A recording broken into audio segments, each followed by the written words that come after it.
Okay, so how real do you want me to be?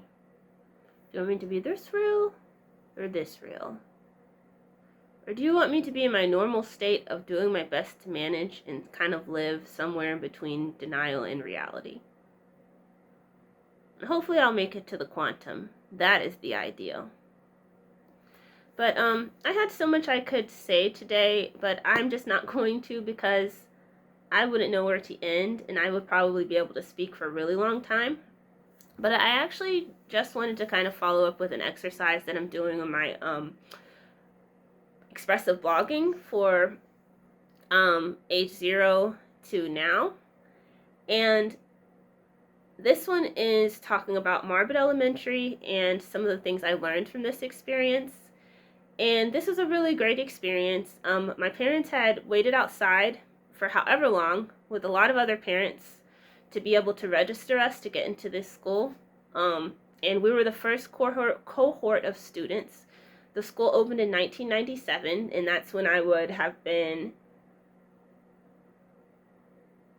10 years old. 1996. It opened in 1996 because the Olympics had come to Atlanta, and I would have been 10 years old. So I was born in 1986. And I'm so glad that my parents waited outside to get us into this school. The school required us to wear uniforms. It required parental involvement. It was very serious about encouraging us and building us to be Black scholars.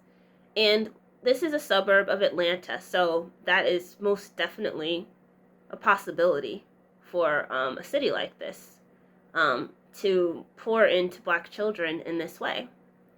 And I absolutely loved the experience. And I know the only reason that I was recommended for honors classes, AP classes, was due to this experience.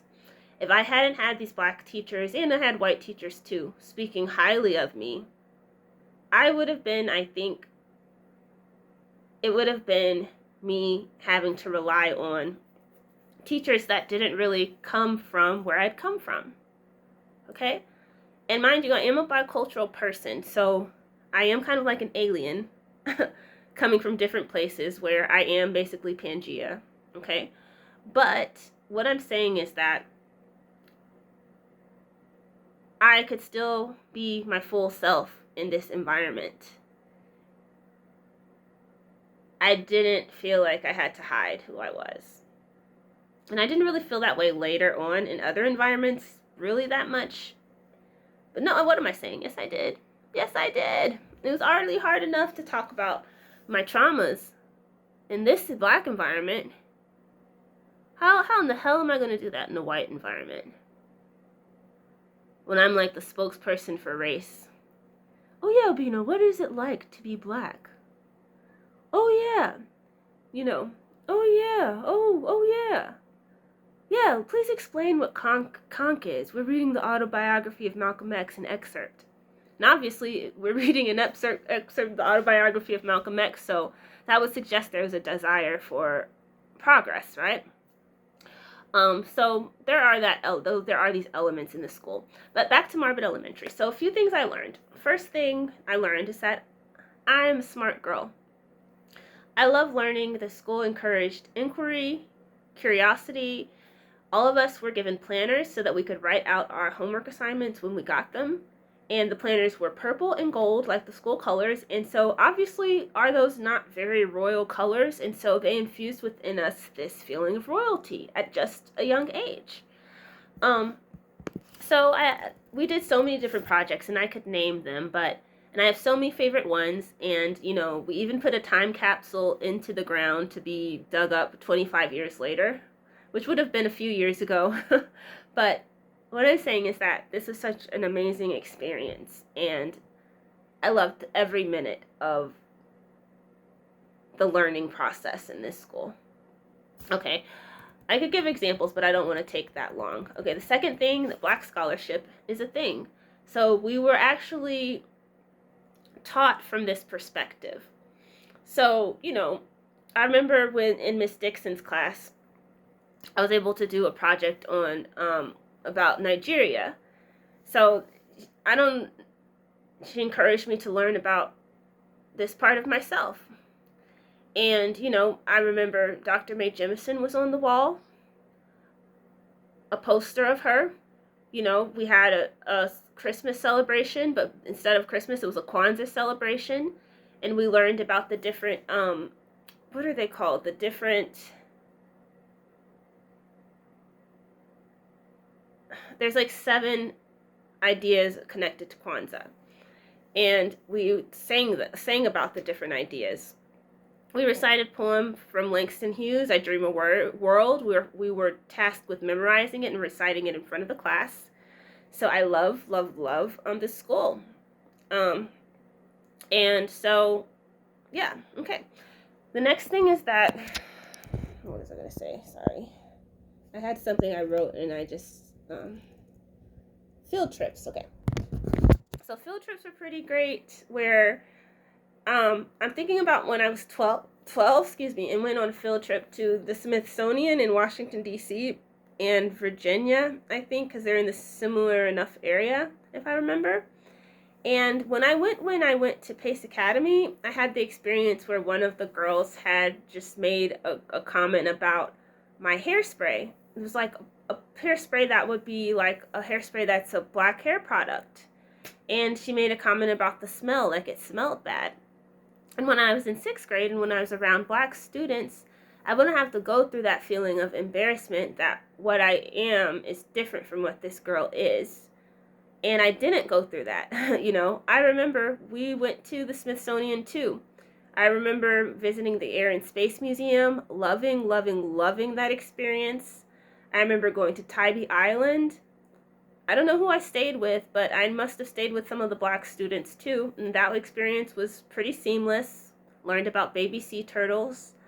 I also remember going to the, at Huntsville, Alabama. This is like where space shuttles are blasted off. And having the experience of feeling what 3Gs is like. An amazing experience. It's the most nauseating experience. I remember how nauseating it was. But oh my gosh, I would love to go to space. I would love to go to space. And this is where the United States has excelled in going to space. Now, Russia had cosmonauts, and they, you know, they are worth learning about as well. But, you know, Nigeria has a nascent space program. The United States has a well-developed space program. And hence, like I say, Dr. Mae Jemison. Just amazing. So, I just say that to say that I loved the field trips and I felt safe in the presence of other black kids. And I remember that's where Dippin' Dots was there, and that was also cool because like Dippin' Dots literally look like space ice cream. They're just dots, you know? And also that connects with my feeling like an alien a lot of times.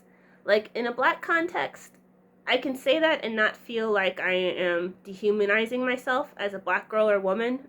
Maybe some, but I mean it in the context of feeling outside of things. But in a white context, I will feel like I'm saying something that is self-deprecating or dehumanizing to myself. But I do feel like an alien a lot of the time. Yeah. All right, so, and that's, and other things, I also said community. So I had community. I lived around a lot of the students I went to school with. We took the 1147 bus. Arbor Crossing was the apartment complex. And it was pretty amazing in that I had a community of people. It wasn't like I was commuting on the bus, the public transportation every day with people who were in community with one another, but I was an outsider. No, at Marbut, I was like one of the kids that was in the neighborhood that went to this school. And it made a big difference because, I don't know, it just made a big difference. And I really loved that because, yeah, I think one of my teachers took me home one time. Gave me cordial cherries. I loved my 5th grade teacher. Loved my 5th grade teacher. She seemed like she was like in a sorority or something. She just had that vibe, you know. And what is that vibe? I don't know. I just know that vibe. She just seemed so like she seemed so esteemed, and I loved this person. So the last thing also, and I'll say this is also where I experienced my incident of abuse with my father, who also was one of my two parents who helped me get into this school. So it's basically a bipolar reality. On one hand, education is a beautiful, beautiful thing. On the other hand, it is a very painful, painful thing, since this experience was a lesson with my science lesson with my body, because he wanted to be a doctor and was a science teacher.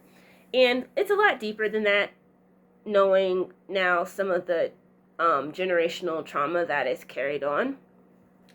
And also, it's not deeper than that, because energy still remains.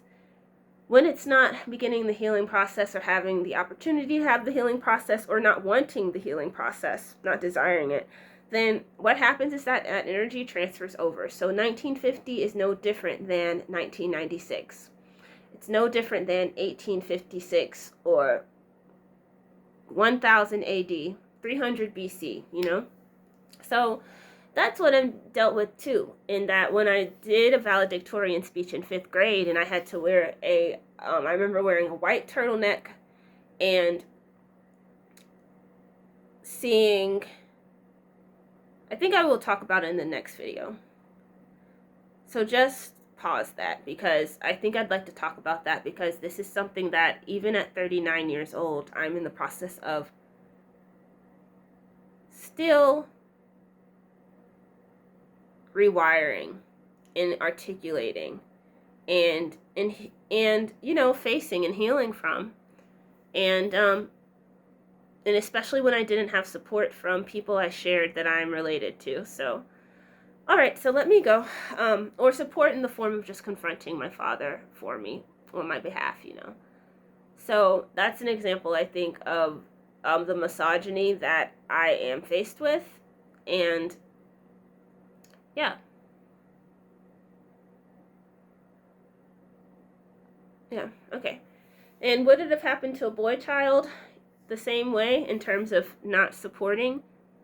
Probably. It's my guess. But still, the fact of it is that it is still that I am a girl child, and so the misogyny aspect of it at play, with my anatomy being that of a girl / woman, you know, it's clearly a gendered abuse experience. So I'm going to have to just call it what it is. All right, let me go ahead. I'm going to practice language a little bit and then get to sleep. I recorded this for too long, but all right, let me go. All right.